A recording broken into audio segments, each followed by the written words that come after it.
Olá, sejam bem-vindos à nossa 14ª aula do curso de Filosofia Medieval.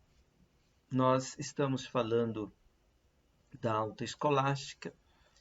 Na aula passada falamos a respeito de Tomás de Aquino, as últimas duas aulas. E nesta aula vamos começar a falar sobre João Duns Scotus. E continuaremos também na próxima aula sobre este autor. João Duns Scotus. Falemos primeiramente sobre a vida e o contexto vital deste pensador.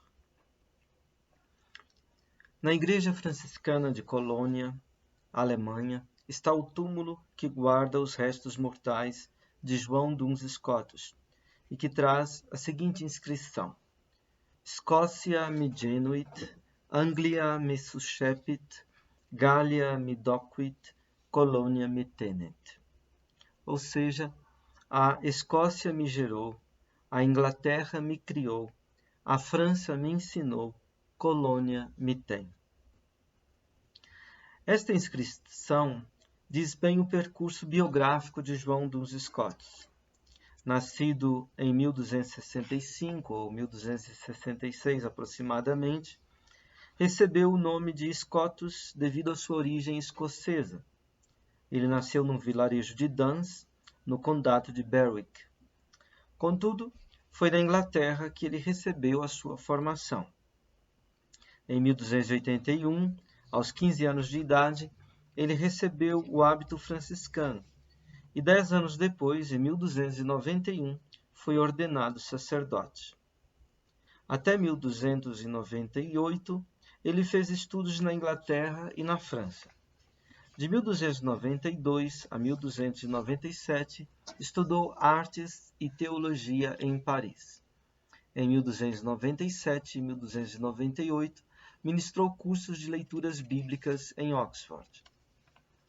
Durante este período de formação de Duns Scotus, as repercussões das condenações de proposições aristotélicas por parte do bispo de Paris, Estevão Tempier, em 1277, e dos bispos de Canterbury, o dominicano Roberto Kilvardby, 1277, formado ainda no seio do agostinismo, e seu sucessor, o franciscano John Peckham, 1284 e 1288, ainda estavam vivas nos ânimos dos estudiosos da filosofia e da teologia.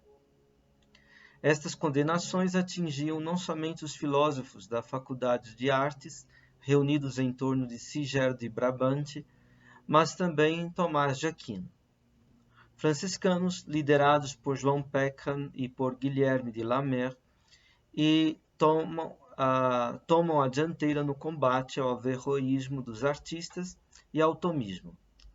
O tomismo nascente sofre com as suspeitas que recaíam sobre ele. No entanto, Tomás encontra defensores entre dominicanos e outros de outras ordens religiosas. Entre estes defensores sobressaem os seguintes: em Paris, Herveus Natalis Brito; na Itália, João de Nápoles; na Inglaterra, Thomas Sutton, todos dominicanos. Mas o maior defensor de Tomás é um agostiniano, Egídio ou Gil de Roma. O surgimento das escolas em torno dos grandes mestres da escolástica no século XIII, Alberto, Tomás, Boaventura, Siger, ameaçava polarizar as discussões e enrijecer as posições.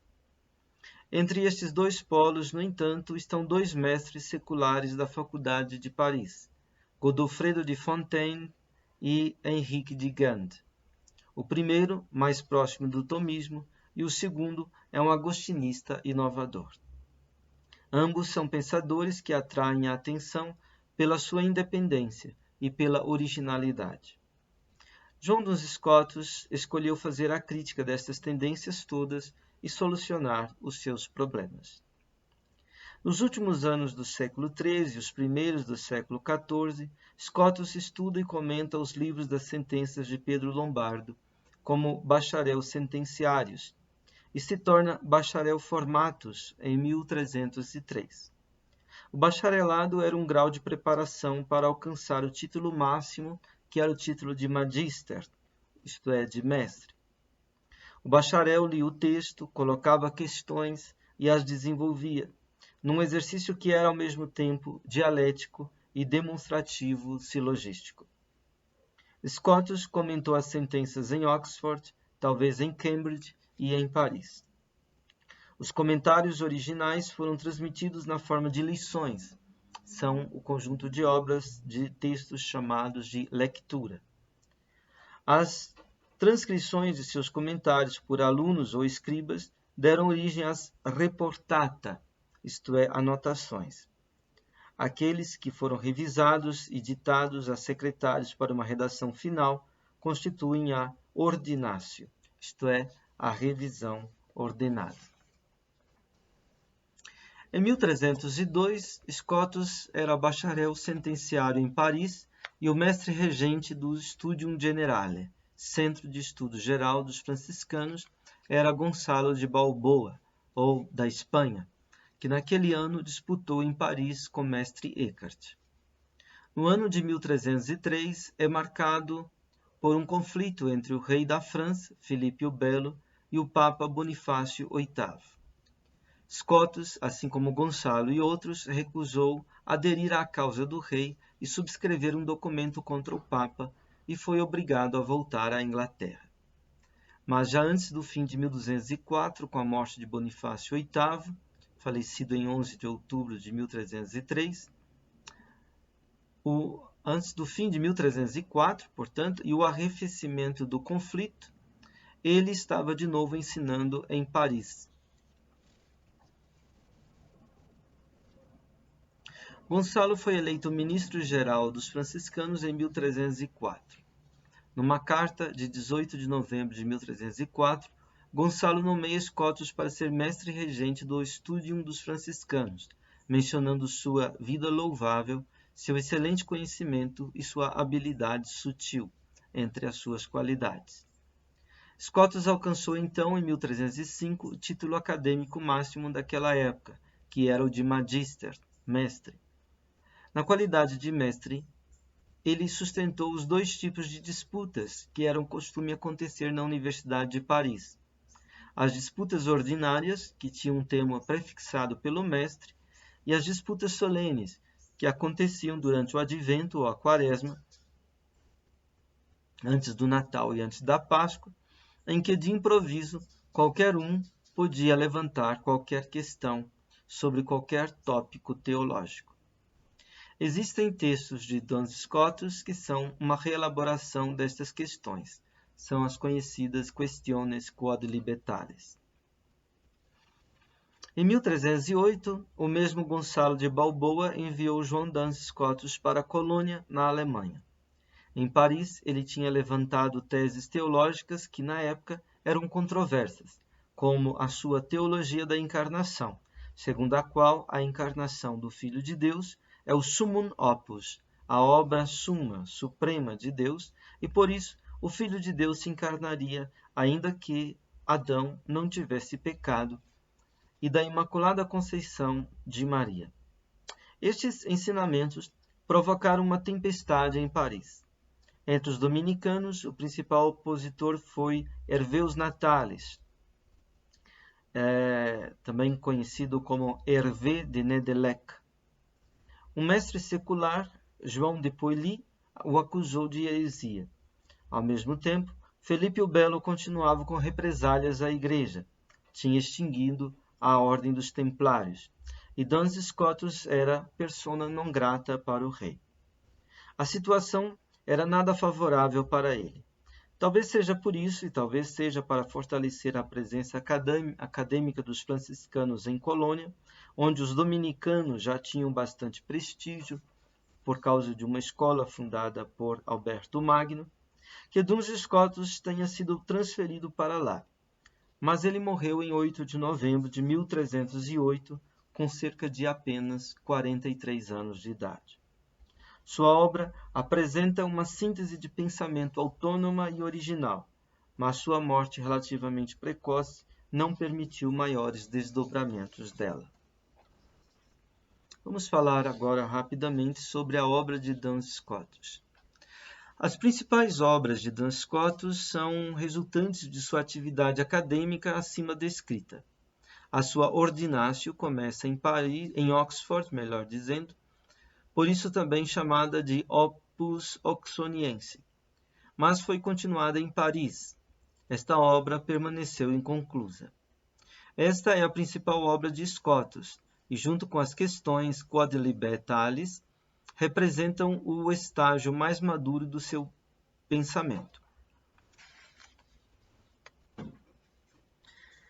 Lectura prima é o nome para textos que trazem as lições dadas por Scotus em Oxford entre 1296 e 1302. Temos ainda as Reportata Parisiensia, anotações de seu magistério em Paris, também desenvolvidas no comentário às sentenças, autenticadas em parte pelo próprio mestre. Uns textos de questões disputadas ordinárias formam as Colaciones, parisienses e oxonienses.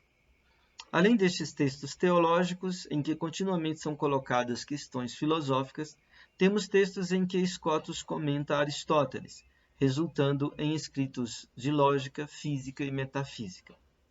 Dentre estes textos se destacam as Questiones subtilissime super libris metaphysicorum Aristotelis, um conjunto de questões levantadas na leitura da metafísica de Aristóteles. O texto Tractatus de Primo Principio, Tratado do Primeiro Princípio, em que Scotus, seguindo o modelo de Anselmo, procura tornar filosoficamente evidentes verdades referentes a Deus aceitas pela fé. E é um texto importante também para compreender a sua metafísica. Em muitos textos há o trabalho de discípulos que tentaram preencher as lacunas deixadas pela morte repentina do mestre. Uma primeira edição, a crítica, do ponto de vista filológico e historiográfico, dos escritos de Scotus, foi feita em 12 volumes por Lucas Wading, de 1639. Uma outra edição, que repete os erros da primeira, foi publicada por Vives, em Paris, de 1891 a 1895. A edição crítica de toda a obra, Opera Omnia, está sendo publicada desde 1950 pela Comissão Escotista nomeada pelos franciscanos. A editora é do Vaticano. O primeiro coordenador da Comissão Escotista foi o franciscano Carlos Ballet. Falaremos agora sobre a posição crítica frente ao pensamento de seu tempo por parte de Duns Scotus. João Duns Scotus traz em seu pensar um espírito crítico e dialético. Ele dialoga e se confronta com as diversas posições de pensamento, procurando interrogar suas pressuposições, suas possibilidades e seus limites, e a partir desta confrontação é que ele define sua posição. Com outras palavras, ele tende a perscrutar as diversas posições dos pensadores, as suas doutrinas e os seus argumentos, tentando discernir tudo segundo a evidência do real e segundo o rigor da demonstração silogística, e chegando a um posicionamento que ele julga apropriado em relação às questões. Abrindo um parêntese, Martin Heidegger, que escreveu a sua tese de habilitação sobre um texto que até então era atribuído a João Duns Scotus, a gramática especulativa, notava no seu texto que Duns Scotus era um pensador que conseguia unir o mais alto rigor lógico com a maior atenção ao concreto do real, uma qualidade difícil de ser encontrada nos filósofos, esta união destes dois opostos. Este exame crítico, feito por Duns Scotus, não é motivado por uma postura cética e puramente negativa, mas sim por uma atitude mediadora e ao mesmo tempo positiva, em vista de abrir novas possibilidades para o curso do pensamento na história, que superem os impasses até então reinantes. Scotus se mostra um profundo conhecedor de Aristóteles. Comentou escritos do Estagirita, sobretudo do Organon e da metafísica. Em suas obras teológicas, sempre que aparecem questões filosóficas, ele os discute a partir de Aristóteles. No entanto, ele não compartilha com Tomás de Aquino o parecer de que a filosofia do estagirita possa se harmonizar perfeitamente com a teologia da fé cristã. É que Tomás de Aquino e João Duns Scotus tiveram concepções diversas sobre a natureza ou a essência da filosofia. A diferença desta concepção é assim formulada por Etienne Gilson. Abre aspas. Em Tomás de Aquino, os filósofos consideram as naturezas nelas mesmas. O teólogo as considera como saídas de Deus e retornando a ele. Simples distinção de duas ciências por seus objetos. Em Duns Scotus, os filósofos são aqueles que, não considerando outra coisa do que as naturezas elas mesmas, tenderam naturalmente a não pensar de outro modo do que em termos de necessidade, em detrimento da liberdade. Fecha aspas. Assim, Scotus, em sua crítica dos filósofos a partir da teologia, colhe uma fraqueza e um perigo da filosofia, tal como tinha sido cultivada até então pelos assim chamados filosofantes, gregos e árabes. Ela privilegia a necessidade em detrimento da liberdade. Deixando fora de seu horizonte de compreensão a liberdade, a filosofia deixava de fora também a questão da historicidade e a compreensão de Deus como pessoa e como amor, elementos que são essenciais à revelação bíblica e à fé cristã. Se não confio bastante na possibilidade de harmonizar Aristóteles e a teologia cristã, nem por isso Scotus opta por simplesmente aderir ao agostinismo de seu tempo, que era uma espécie de neo-agostinismo. Pelo contrário, faz uma revisão crítica minuciosa das posições desta tendência de pensamento, tendo como alvo, sobretudo, Henrique de Gand, campeão do agostinismo na Universidade de Paris, entre 1274 e 1290. Partindo desta dupla crítica às duas tendências de pensamento opostas de seu tempo, o endereço aristotélico em suas várias formas e o endereço platônico-agostiniano renovado, João Duns Scotus vai abrir caminho para sua própria síntese de pensamento. Scotus vai confrontar-se criticamente também com as duas maiores autoridades do peripatetismo árabe, Avicena e Averroes. Na cristandade latina, Avicena foi mais influente na primeira metade do século XIII, Averroes na segunda metade. Tomás está mais próximo de Averroes do que de Avicena. Os franciscanos, desde Alexandre de Hales ao contrário, estão mais próximos de Avicena do que de Averroes em suas posições filosóficas. João Duns Scotus se posiciona criticamente frente a um e a outro, embora também se alinhe mais com as posições filosóficas de Avicena. Gilson chegou a dizer que Avicena é o ponto de partida filosófico de Scotus.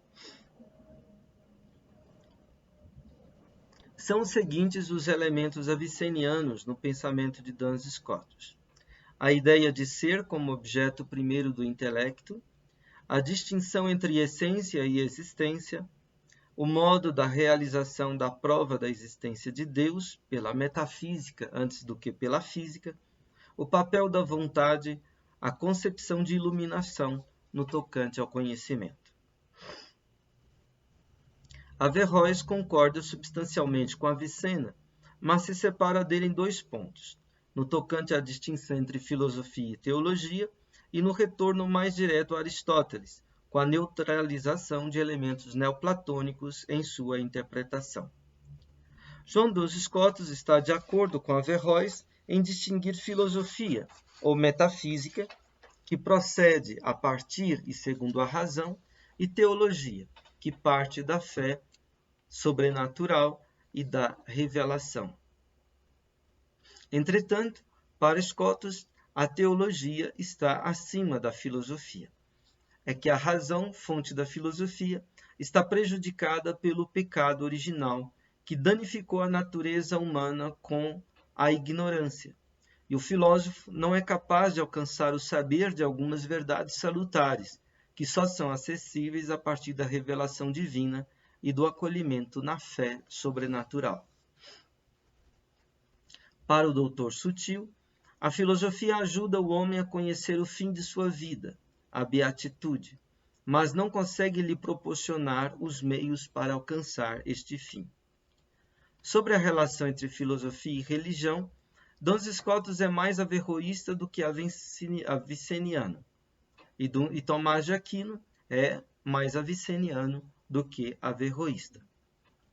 Por outro lado, no tocante à prova da existência de Deus, Duns Scotus se alinha melhor com a posição de Avicena, que, influenciado pelo platonismo, desconsidera a possibilidade de uma demonstração da existência de Deus no âmbito da física, isto é, uma demonstração da existência de Deus que parte da consideração filosófica que considera o ente enquanto móvel, ou seja, no tocante ao movimento ou mutabilidade, ou seja, Deus como primeiro motor imóvel. Duns Scotus prefere colocar a demonstração da existência de Deus não no âmbito da física, mas da metafísica. Segundo o parecer de Scotus, com efeito, a demonstração da existência de Deus na física parte de um acidente no ser, ou seja, o movimento, e a metafísica considera a ordem essencial do ser, no tocante ao necessário e ao contingente. Scotus, por um lado, compartilha a posição de Avicena, segundo a qual o ente enquanto ente é o primeiro objeto adequado do intelecto. O intelecto, por natureza, pode conhecer todo o ente. Todo o inteligível é virtualmente conhecível para o intelecto, por natureza. Mas Scotus não concede que, no presente estado de nossa natureza, isto é, de um estado de queda, o intelecto possa conhecer o ente em sua total indiferença em relação ao sensível e ao não sensível. Nega também que, a partir do ente, se conheça naturalmente que Deus é o ótimo daquilo que está contido sob o ente. Não concede que, no presente estado de nossa natureza, o ente possa ser conhecido de modo totalmente indiferente em relação ao sensível e ao não sensível. Antes, no presente estado de nossa natureza, o que o intelecto conhece realmente por primeiro é a quididade da coisa material, isto é, da coisa sensível. Para conhecer, a alma humana tem que partir sempre do material sensível e precisa recorrer sempre a imagens ou representações sensíveis, aquilo que os medievais chamavam de fantasma. O conhecer precisa de uma conversio ad phantasmata, isto é, de um voltar-se para imagens ou representações sensíveis. O intelecto humano não atua sem a ajuda da sensibilidade e da fantasia. Ele está, assim, mais próximo do sensível, do material. Ele conhece realmente, em primeiro lugar, a quididade que se abstrai das coisas sensíveis. Assim é na atual condição humana, no estado de queda. Mas no estado da bem-aventurança escatológico, o homem poderá conhecer o imaterial, isto é, as substâncias separadas, anjos e Deus. Para Scotus, Avicena misturou posições religiosas islâmicas com razões filosóficas. Pretendeu que a alma pudesse conhecer a substância imaterial em si e por si. No atual estado da nossa condição, segundo Scotus, este conhecimento se encontra impedido. Por natureza, o intelecto pode conhecer o imaterial, mas segundo a inclinação que o intelecto tem no atual estado de nossa condição, isto não é possível. O conhecimento dos espíritos e de Deus por revelação é, pois, necessário. Este conhecimento é dito sobrenatural, mas, observe-se, em relação ao homem viajante, peregrino, como dizem os medievais pro statuisto, isto é, em relação a este estado no qual nós vivemos. Porque este conhecimento excede sua faculdade intelectual em sua inclinação natural ou habitual. Mas é um conhecimento natural, se considera a potencialidade do intelecto em seu ser e agir originário, não prejudicado ou impedido pelas consequências da queda.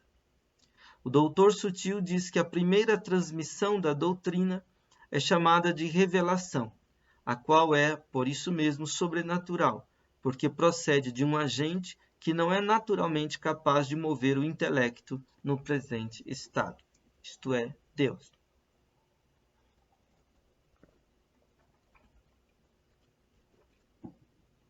Percebemos como Scotus realiza uma dialética entre finito e infinito, natural e sobrenatural. O sobrenatural é aquilo que assume o natural desde a sua mais íntima radicalidade, o eleva e o faz superar-se a si mesmo, dignificando-o num outro.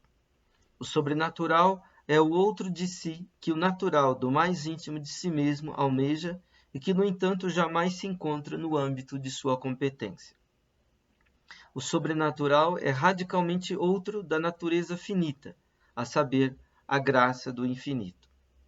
O finito quer, do fundo de si mesmo, o infinito, mas não o pode alcançar, só pode recebê-lo.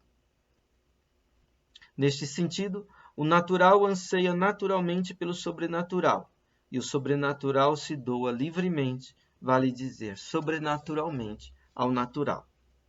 Assim, no fundo, a relação entre natural e sobrenatural não é outra coisa que a relação entre finito e infinito, que por sua vez não é mais do que a relação entre duas liberdades, a liberdade criatural e aquela do Deus da revelação e da fé. A sobrenaturalidade define, pois, uma relação de liberdade entre duas naturezas, a saber, quando a natureza finita se abre, na pura disposição de ser um puro receber, à doação livre e inteiramente gratuita da natureza infinita, que, por sua vez, na liberalidade de sua condescendência, feito ser de um puro dar, entrega-se generosamente à natureza finita, se autocomunica a ela. É que em toda a criação, ou seja, no âmbito do finito, vigora primordialmente uma potência obediencialis, uma capacidade de escuta, que torna a criatura finita sempre aberta e mesmo desejosa do infinito. Por isso, a revelação, que já sempre ultrapassa as possibilidades de competência da criatura humana finita, não é antinatural, mas sobrenatural. Ela eleva na fé, ou melhor, na caridade, a criatura humana em todas as suas potências, sobretudo no intelecto e na vontade, constitucionalmente abertos para o infinito, para além de si mesma, dignificando-a no Deus que a ela se doa em infinito amor. Vamos passar agora para o quarto tópico desta aula. Vamos falar dos motivos fundamentais do pensamento de John Duns Scotus. O primeiro motivo, o primado do amor. Os dois maiores representantes do pensamento franciscano escolástico, Boaventura de Banho-Régio e João Duns Scotus, dão direções diferentes à orientação recebida de São Francisco de Assis. Em Boaventura de Banho-Régio, ela se torna mística. O estudo não é mera especulação, mas um ato religioso, uma oração, um itinerário da mente para Deus. Para Boaventura, todo o estudo é vão se o amor da sapiência não se transforma na sapiência do amor. Sapiência, ou seja, saber, sabença, no sentido de saborear, em latim sapere, e caritas, isto é, caridade, ou seja, amor gratuito e universal, são, para Boaventura, uma mesma coisa. Tudo isso fica claro na famosa citação do Itinerário da Mente para Deus, ao qual já aludimos, de São Boaventura. Boaventura diz, abre aspas, não creia que lhe baste a leitura sem a unção, a especulação sem a devoção, a investigação sem a admiração, a circunspecção sem a exultação, a atividade sem a piedade, a ciência sem a caridade, a inteligência sem a humildade, o empenho do estudo sem a graça divina, o espelho sem a sapiência divinamente inspirada. Fecha aspas. Também para Duns Scotus, a sapiência se identifica com a caridade. Ela é um hábitus, isto é, uma disposição permanente adquirida, pelo qual aquele que o tem saboreia, em latim sapit, saboreia aquele bem que, em si mesmo, apraz e alegra. Isto quer dizer, a sapiência é aquela disposição permanente do ânimo humano pela qual Deus em si, e Deus enquanto bem, dá sabor à vida daquele que a tem. Quem faz a experiência afetiva de Deus, isto é, quem o saboreia, aprova esse sabor e o apetece sempre de novo. Sapiência é, assim, a consumação da vida do homem, a fruição do sumo bem, a felicidade. Em João Duns Scotus, em vez de tornar-se mística e religiosidade do saber, a predecisão do pensamento franciscano, que remonta à espiritualidade de Francisco, se torna teologia como ciência prática. Mais do que de uma religiosidade do saber, o que está em jogo em Scotus é uma religiosidade da ação. A teologia, mais do que visar a um objeto, visa a um fim, que é a fruição de Deus. Mais do que deter-se na especulação, busca orientar a volição, isto é, o querer, e a ação. É que o princípio íntimo da teologia é o amor, no sentido da caridade, ou seja, amor universal e gratuito. Tudo o que acontece, seja na ordem natural, seja na ordem sobrenatural, é uma emanação do amor de Deus infinito, absolutamente sem pressuposição, livre e totalmente gratuito. A acentuação da liberdade de Deus em Scotus segue também este princípio. Em nenhum outro pensamento filosófico-teológico medieval, a concepção neotestamentária de Deus, isto é, Deus é amor, vem à fala de uma maneira tão aguda. O amar é mais do que o conhecer, mesmo na visão beatífica.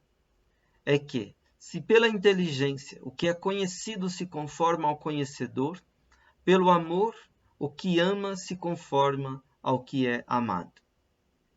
Amar, porém, é querer bem. Por isso, para Duns Scotus, a vontade tem a primazia na vida espiritual do homem. A vontade est motor in toto regno anime, como dizia Anselmo. É o motor, isto é, o que põe em movimento em todo o reino da alma. Mesmo o intelecto é movido pela vontade, e o conhecimento só tem sentido pleno quando é dirigido pelo amor e para o amor. Como dizia também Boaventura, non est perfecta cognitio sine dilectione.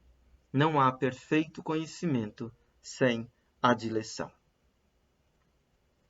Partindo deste horizonte de compreensão, em que o amor e a liberdade de Deus se delineiam, é que se pode entender o sentido do primado da vontade em Duns Scotus, ao qual retornaremos mais tarde, em outra aula. Em decorrência do primado do amor na vida humana, do primado da caridade entre as virtudes morais e intelectuais e entre os dons divinos, é que Scotus vai afirmar o primado da vontade. Scotus recorda o famoso texto paulino, a maior de todas, entre a fé, a esperança e a caridade, é a caridade. E retoma a fala de Agostinho, in dono Dei nullo nest magis bonum caritate nec equale. Entre os dons de Deus, nenhum é maior bem do que a caridade, e nenhum é um bem igual a ela. admitindo que o habitus caritatis, a disposição permanente adquirida da caridade, é mais nobre do que o habitus intellectualis, do que a disposição adquirida e permanente do intelecto, o doutor Sutil sustenta que a beatitude consiste formalmente no ato da vontade, que não é outra coisa que o amor beatífico. A beatitude é, em última instância, uma questão de união no amor com Deus, mais do que de conhecimento e visão de Deus. Ora, na união com Deus, o intelecto entra de modo mediado, enquanto a vontade entra de modo imediato. Vamos passar agora para o quinto ponto da nossa aula. Continuamos falando dos motivos fundamentais do pensamento de João Duns Scotus. Agora vamos falar de um segundo motivo, a centralidade da liberdade e a crítica teológica da filosofia que daí decorre. Scotus não prevê uma contradição, por princípio, entre a razão e a revelação, a filosofia e a fé cristã, mas parte de uma contradição existente de fato na história e sentida em seu tempo, entre filósofos ou filosofantes, como ele chama, de um lado, e católicos ou teólogos de outro. O ponto principal desta contradição apresenta-se logo no início do prólogo de sua Ordinatio, que diz: Tenent philosophi perfectionem nature, et negant perfectionem supernaturalem.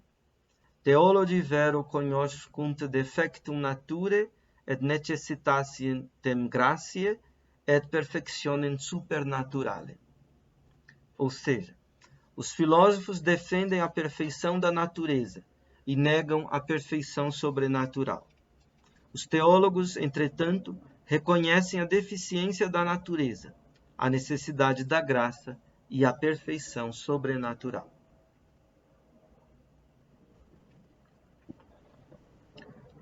Ao nomear os filósofos aqui, Duns Scotus tem em mira os novos impulsionadores do naturalismo greco-árabe, tanto os averroístas condenados em 1277 pelo bispo de Paris, quanto os agostinistas reunidos em torno de Henrique de Gand, que procurou unir o inatismo agostiniano com a ontologia aviceniana. Naturalismo aqui significa a tendência a afirmar a autossuficiência do intelecto humano, que exclui a necessidade da revelação sobrenatural, e a afirmar a perfeição ética natural e a felicidade terrena do homem, que exclui a perfeição sobrenatural e a felicidade eterna do homem na visão beatífica e fruição de Deus. Assim como a visão é capaz de alcançar tudo o que é luminoso, do mesmo modo o nosso intelecto é capaz de alcançar o seu primeiro natural e adequado objeto, que é o ente enquanto ente. Assim pensam os naturalistas. Assim, o nosso intelecto pode atuar em relação a qualquer ente, ou melhor, em relação a qualquer inteligível, mesmo ao não ente, que é a negação do ente. Afinal, a negação é conhecida através da afirmação. Ao se referir a filósofos neste contexto, Scotus tem em mente Aristóteles e seus comentadores árabes, como Avicena e Averroes, tão celebrados pelos mestres da Faculdade de Artes de Paris, com suas tendências necessitaristas e fatalistas. Filósofos ou filosofantes são, neste contexto, aqueles pensadores que não conseguem pensar de outro modo do que em termos de necessidade, em detrimento da liberdade. O princípio que os guia na compreensão do ser de tudo o que é se resume na seguinte sentença de Sigério de Brabante, expressa em sua obra De necessitate et contingentia causarum, ou seja, da necessidade e da contingência das causas. Omne quod est, quando est, necesse est esse. Traduzindo-se literalmente, tudo aquilo que é, quando é ser necessariamente. E dito de modo mais coloquial, uma coisa quando é, existe necessariamente. Os filósofos fazem da necessidade o princípio de realização de todo o real. Com isso, negam a contingência e assim suprimem a liberdade. Scotus, ao invés, partindo da fé na criação de nihilo, do nada, ou ex nihilo, para fora do nada, irá considerar a radical contingência de tudo aquilo que é. O ato criador de Deus, pelo qual as coisas passam do não ser para o ser, é um ato não necessário, um ato livre e gratuito. Assim também, todo ente criado é contingente. Deus é o único necessário. Tudo que é tem o ser por um ato livre e gratuito do Criador. A liberdade é assim o ontologicum, o sentido de ser de todo o ente, a realidade frontal, o fio condutor da realização de todo o real. A relação do homem com Deus não é outra coisa do que um encontro de liberdades. A liberdade divina e a liberdade humana se encontram, e os encontros e desencontros, encontrões e reencontros destas liberdades é a história. Se tudo é necessário, não contingente, não há liberdade. E se não há liberdade, ou mais especificamente, se não há o encontro de liberdades, a liberdade divina e a liberdade humana, não há história. Ora, o que a Bíblia expressa é justamente a história salvífica da humanidade em sua tensão entre a liberdade divina e a liberdade humana. Criação, pecado e queda, redenção, consumação de todas as coisas em Deus. A concepção bíblica do universo, do homem de Deus, fonte da teologia cristã, estaria invalidada se tudo fosse necessário, se não houvesse liberdade. O necessitarismo dos filósofos anda par e passo com o seu naturalismo. Para os filósofos, a natureza é tudo. Tudo que é ou existe é natural. A natureza é perfeita. Ela é o princípio e o fim de toda a perfeição, inclusive da perfeição humana.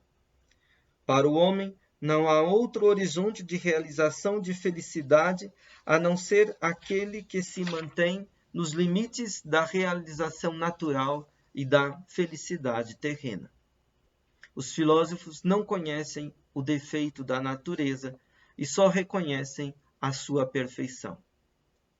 Já os teólogos, diz dos Scotus, que partem da revelação bíblica e da fé sobrenatural, conhecem o defeito da natureza, isto é, as consequências que o pecado impôs ao mundo criado e ao homem. Conhecem também outra perfeição, possibilitada pela redenção, e, por conseguinte, outro fim para o homem e o mundo, o fim sobrenatural, bem como outra felicidade que não a terrena, a felicidade eterna. Os filósofos desconhecem a criação. Consideram o mundo como eterno. Ora, a fé bíblica da criação traz consigo um sentido ontico-ontológico, ou seja, introduz um outro sentido de ser para tudo aquilo que é. Se há criação, então tudo o que é provém do nada, e por conseguinte traz a nihilidade como marca de seu ser finito. Tudo que a criatura é por um outro, pelo Criador, aquele ente, ou melhor, aquela essência ou natureza, cujo ser é a partir de si mesmo e por si mesmo. O ser da criatura, visto desde ele mesmo e de sua nihilidade, é um ser recebido, e visto desde o Criador, o outro a partir do qual ela pode ser o que ela é um ser doado. Ser é assim sinônimo de dom. Criaturalidade é assim sinônimo de finitude da recepção. O finito, para ser o finito que ele é, precisa receber o ser do ser infinito. O contingente, o que poderia não ter sido, o que é, mas poderia não ter sido, e que pode de novo não mais ser, para ser, carece do necessário, daquele que é por si mesmo que ele é, e que não conhece o não ter sido e nem conhece o poder não mais ser. Assim, para os teólogos medievais, todo o ser do ente se articula em duas divisões. O ser do ens creatum, ente criado, criatura, que participa do ser, mas ao mesmo tempo do nada relativo, do não ser, e o ser do ens creator, que nada tem de não ser. O ens a se, o ente que é a partir de si. O ens ab alio, o ente que é a partir de outro. Tudo que não é Deus é a partir da suplantação do nada por parte da liberdade de Deus. Creatio ex nihilo sui et subiecti. Criação para fora do nada de si e do nada do supósito, do substrato ou sujeito. Acontece aqui uma transformação no caráter ontológico do mundo. No pensamento grego, o mundo é a realidade oniabrangente. Mesmo os deuses são momentos do mundo. São como as estrelas, são cintilações, por assim dizer, do cosmos, do ornamento dos entes. Esta realidade oniabrangente é sem começo nem fim, é sempiterna. Mas, se o mundo é um todo criado, a partir do nada, o Criador é então transcendente a ele, e é um e único. Trata-se aqui, porém, de uma unidade infinita. É absoluto, isto é, a si, a partir de si, autossuficiente. Os filósofos desconhecem também o pecado. Não conhecem a queda do homem e concomitantemente do mundo, seu despencar e sua precipitação no nada negativo do pecado. Do ponto de vista do cristianismo e de sua concepção sobrenatural, o naturalismo filosófico, isto é, o desconhecimento da defecção da natureza e o reconhecimento único da sua perfeição, conduz paradoxalmente ao envilecimento da própria natureza e da liberdade do homem. Se o homem viver unicamente segundo a natureza e a razão, vai errar o alvo de sua vida, desviar-se da meta de sua realização e felicidade última, e cair cada vez mais no nada da ruína e no seu desespero. Isto porque a natureza do homem encontra-se corrompida, desnaturada, e o homem deixou de ser o homem ereto, voltado para o alto, e passou a ser o homem encurvado sobre si mesmo, e voltado unicamente para baixo, para as coisas terrenas e para as coisas mais vis e aberrantes que os homens são capazes de realizar na Terra. O cristianismo introduziu na história do Ocidente a ideia de pecado original. Esta ideia veio de encontro ao naturalismo greco-romano e filosófico. De encontro quer dizer contrariamente. O significado desta introdução é discorrido por Chesterton em sua biografia sobre São Francisco, no segundo capítulo intitulado O Mundo que São Francisco Encontrou. Neste capítulo, o autor faz uma leitura não teológica ou dogmática, mas uma leitura histórica do que teria significado para a história ocidental a introdução desta ideia do pecado original ou pecado hereditário. Vamos citar uma passagem deste capítulo que possa elucidar o plano de fundo histórico da controvérsia entre os teólogos e os filósofos de que parte o pensamento de Duns Scotus. Abre aspas. São palavras de Chesterton. Abre aspas. A civilização pagã fora, na verdade, uma civilização muito elevada. Não nos enfraqueceria a tese, senão a revigoraria, dizermos que foi a mais elevada que a humanidade jamais atingiu. Descobrir as suas artes, ainda não rivalizadas, da poesia e da representação plástica, descobrir seus próprios ideais políticos permanentes, descobrir o seu próprio sistema claro de lógica e linguagem, mas descobrir acima de tudo o seu próprio erro. Esse erro era profundo demais para ser definido idealmente. A concepção breve dele seria denominá-lo o erro do culto à natureza. Poder-se-ia quase tão verdadeiramente denominá-lo o erro de ser natural, e foi um erro muito natural. Os gregos, os grandes guias e pioneiros da antiguidade pagã, partiram da ideia de qualquer coisa esplendidamente óbvia e direta, a ideia de que o homem, andando diretamente à frente na estrada real da razão e da natureza, não poderia chegar a mal algum, especialmente se fosse, como eram os gregos, eminentemente iluminados e inteligentes. Poderíamos permitir-nos uma observação picante, dizendo que ao homem bastaria acompanhar o próprio nariz, de vez que fosse um nariz grego. E o caso dos próprios gregos é, por si só, suficiente para ilustrar a fatalidade estranha, porém certa, que acompanha esta falácia. Quando o homem caminha reto, caminha torto. Quando segue o seu próprio nariz, ele só logra desarticulá-lo, quando não o corta, a fim de desrespeitar o rosto. É isso de conformidade com algo muito mais profundo na natureza humana do que os adoradores da natureza poderão compreender.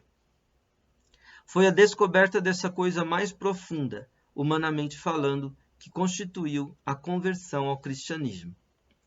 Existe uma inclinação do homem como na trajetória de um projétil, e o cristianismo foi a descoberta do modo de corrigir a inclinação e acertar o alvo.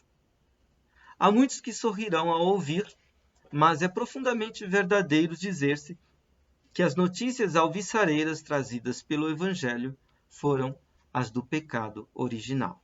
Fecha aspas. Até aqui citações de Chesterton na sua biografia sobre Francisco de Assis.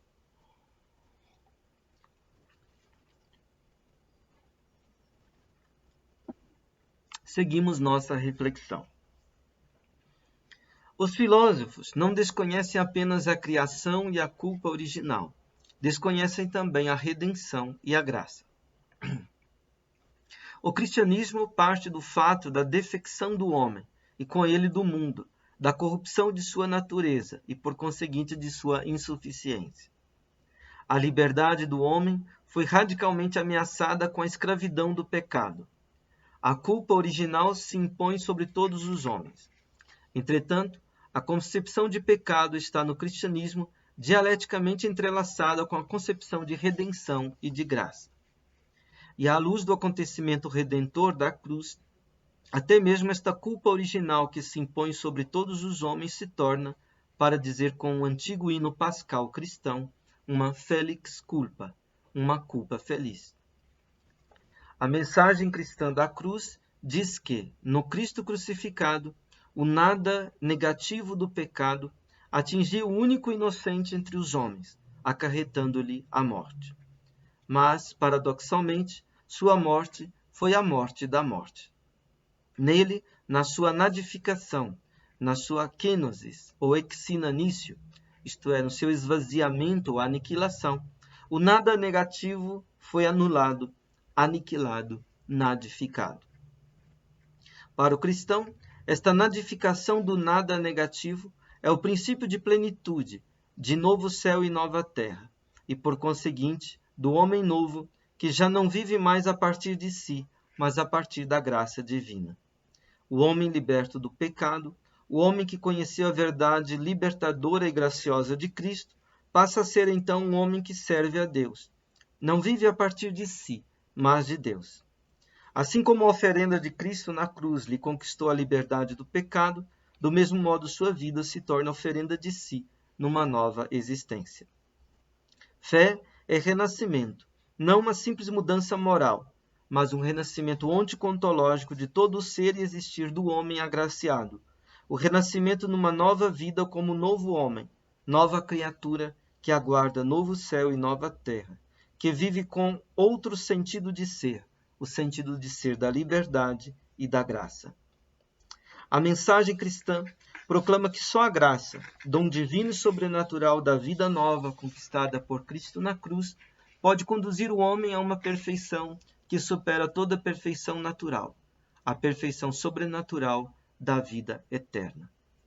Citando Duns Scotus: Concedo Deum nesse fine naturale nominis, sed non naturaliter adipiscendum, sed supernaturaliter. Concedo que Deus é o fim natural do homem, mas não um fim que deve ser naturalmente alcançado, mas sim sobrenaturalmente. Na natureza do homem, a potência receptiva, capacidade de receber, é muito maior do que a potência ativa, a capacidade de atuar por si. A existência do homem é naturalmente aberta para o sobrenatural, para a graça divina, e ela pode alcançar na eternidade uma perfeição sobrenatural, maior do que a perfeição natural entrevista pelos filósofos para a temporalidade. Volto a citar Duns Scotus no prólogo da Ordinácio. Nisto, portanto, muito mais é dignificada a natureza do que se a perfeição suprema possível a ela fosse considerada aquela natural. E tampouco é de se admirar que em alguma natureza haja capacidade de receber uma perfeição maior do que aquela à qual a sua capacidade ativa se estenda. Fecha aspas. Com outras palavras, não nos deve surpreender o fato de que a potência receptiva, a capacidade de receber, é em nós muito mais ampla do que aquela ativa, a capacidade de conquistar. A natureza humana está mais voltada para a gratuidade do que para o mérito. Ela é mais capaz de receber do que de conquistar. Aqui se toca num ponto nevrálgico do pensamento de Duns Scotus, a concepção teológica da relação entre o natural e o sobrenatural, que corresponde, grosso modo, em nível teológico, à concepção filosófica da relação entre o contingente e o necessário, entre o finito e o infinito. Sendo, por definição, transcendente à natureza, o sobrenatural é transcendente à luz natural da razão e àquilo que ela é capaz de conhecer. É o inacessível à razão e ao conhecimento. O sobrenatural só se dá na transcendência da fé. Fé aqui, porém, não é crença. Fé não é uma modalidade de saber. A crença o é. Em sentido natural, epistemológico, crença é um assentimento, um ter por verdadeiro, que, porém, mesmo se fundado do ponto de vista subjetivo, é insuficiente do ponto de vista do conhecimento objetivo. Mas, em sentido sobrenatural cristão, fé é um modo de existir, um renascer para e na vida nova da graça. Neste sentido, a fé se constitui na abertura de uma verdade transcendente, inacessível, irredutível e indeduzível do ponto de vista da razão natural. A fé respira e vive no elemento da gratuidade, daquilo que não está na competência do homem, nem é resultado de seus esforços, nem é recompensa por seus méritos. Ela é recepção do dom de uma libertação que não provém do homem, que não está nas suas possibilidades, mas que provém de fora dele, que vem de outro. Ela é a irrupção de uma impossibilidade transformada em possibilidade. Transformação que tem o caráter de evento gratuito, transcendental, que lança o homem para além dele mesmo.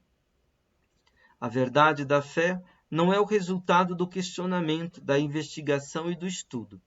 O que nela se aprende e se apreende é o dom de uma iluminação e de uma revelação que advém de fora, gratuitamente, atingindo, porém, o homem no mais íntimo de seu ser e de seu existir, transfigurando tudo numa outra luz. O sobrenatural é, para Duns Scotus, a realidade da gratuidade, da graça. Em sentido cristão, graça, charis, em grego, é a benevolência indevida, gratuita e graciosa de Deus para com o homem, sua autocomunicação e autodoação ao homem. Segundo a mensagem cristã, Deus ama o homem não porque ele é amável. Ao contrário, torna amável o homem porque ele, Deus, o ama. Para Scotus, a graça é o que torna o homem agradável a Deus, e o faz porque atua no homem a potência receptiva pela qual o finito está ordenado ao infinito. A graça é a inabitácio, a morada de Deus no interior do homem.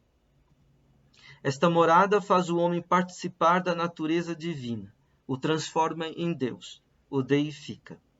Abre aspas. A alma se torna deiforme pela especial morada de Deus. como o carvão se torna igniforme pela ação do fogo presente nele. Fecha aspas. O sobrenatural é, pois, a participação no próprio ser e na própria vida de Deus.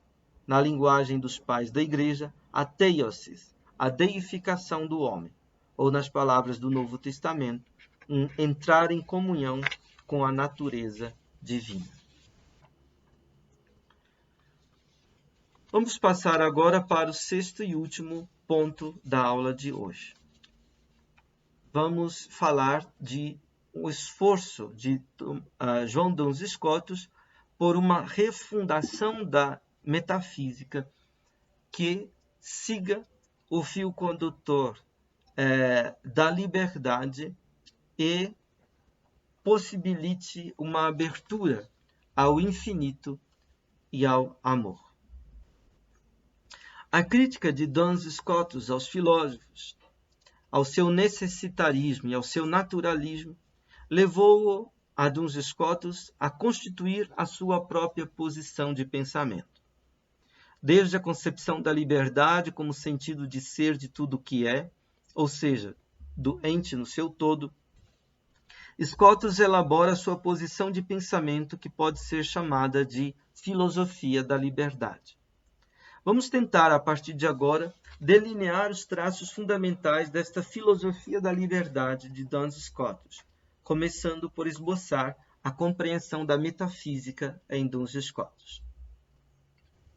João Duns Scotus, no prólogo das suas Questiones super libros metaphysicorum, questões sobre os livros da metafísica, começa recordando a primeira sentença do primeiro livro da metafísica de Aristóteles, que, segundo o doutor Sutil, fala da dignidade e nobreza da metafísica. Esta primeira sentença diz: Pantes anthropoi tuei denai oregontai fisse.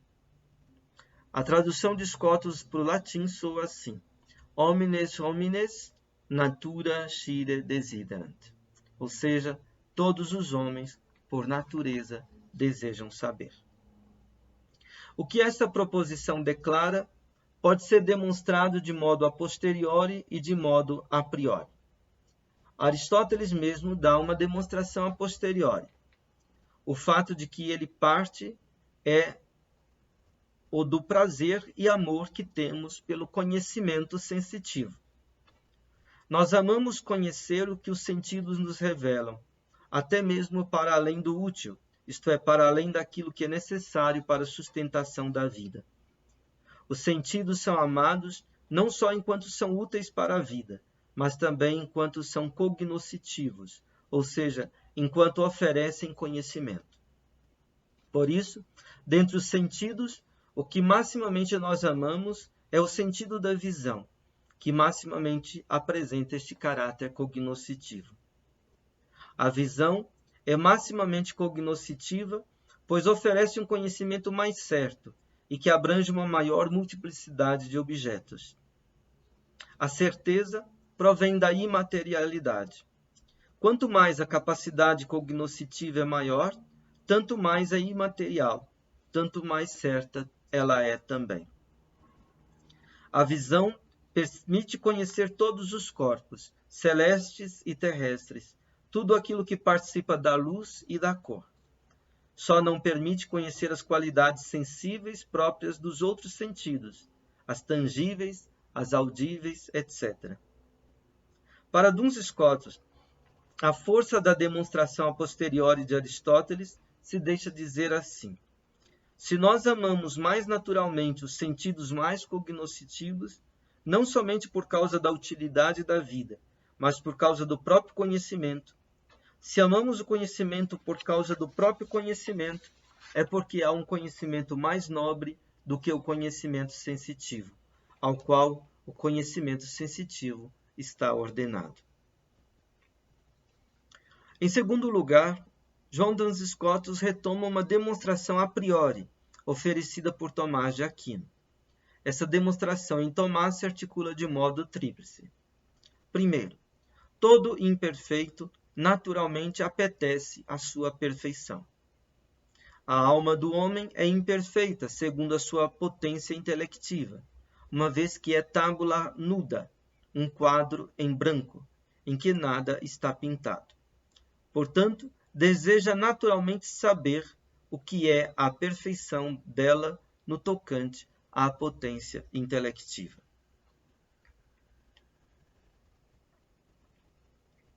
Número 2. Toda a coisa naturalmente apetece sua própria operação. A operação própria do homem é inteligir, entender, compreender. Pois é pela intelecção, pelo entendimento ou compreensão, que o homem se distingue de outros seres animais. Número 3. Toda coisa apetece unir-se a seu princípio. O homem se une às substâncias separadas pela intelecção, isto é, pela contemplação da verdade, em que consiste a nossa beatitude. Portanto, o homem naturalmente deseja saber. Duns Scotus faz uma crítica dessa tríplice demonstração, dizendo que ela não se distingue muito entre si, pois no fundo trata-se de uma só demonstração. E depois de discuti-la, a resume nisso. Toda a coisa apetece sua perfeição.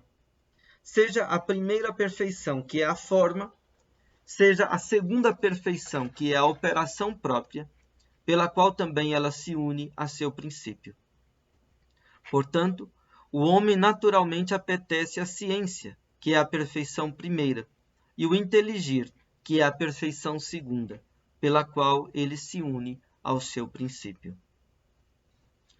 Uma vez demonstrada a proposição de modo a posteriori e a priori, Duns Scotus a aplica ao seu propósito, que é demonstrar a dignidade e a nobreza desta ciência, que é a metafísica.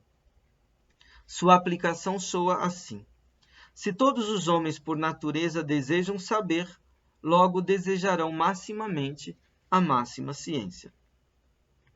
Scotus retoma o capítulo 2 do livro 1 da Metafísica, que diz que a máxima ciência é aquela que é sobre as coisas maximamente sabíveis. Em latim, maxime scibilia. As coisas maximamente sabíveis, porém, se dizem em dois modos: ou porque são sabidas antes de todas as coisas, de modo que sem o saber delas não se podem saber de outras coisas, ou porque são coisas cognoscíveis, certíssimas. Em latim, certissima cognoscibilia. Esta ciência, a metafísica, considera o maximamente sabível nestes dois modos. Ela é a máxima ciência, é, por conseguinte, a mais desejável. O maximamente sabível no primeiro modo, isto é, no modo do que é primeiramente sabido, e sem o qual não se pode saber de outras coisas, é, segundo Duns Scotus, as coisas mais comuns que há, comunissima em latim. Por exemplo, o ente enquanto ente e o que quer que siga ao ente enquanto ente. Aqui Scotus retoma a Vicena que diz: ente e coisa imprimem na alma uma primeira impressão, que não é adquirida a partir de outras coisas mais conhecidas. Em outra passagem, além do ente e da coisa, a Vicena também toma o como sendo parte destas coisas comuníssimas. Estas coisas não podem ser demonstradas de modo dedutivo, elas só podem ser mostradas, manifestas. Elas devem poder ser captadas direta e imediatamente numa simples apreensão, recordará Heidegger, em sua tese sobre Duns Scotus. Segundo Heidegger, maxime scibilia é o que é sabido originariamente.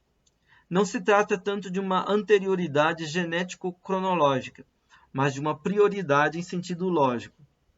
O conhecimento do ente enquanto ente tem prioridade lógico-teorética sobre o conhecimento do que quer que seja, pois é o conhecimento do ser, isto é, da entidade do ente, da realidade do real, da objetualidade do objeto enquanto tal.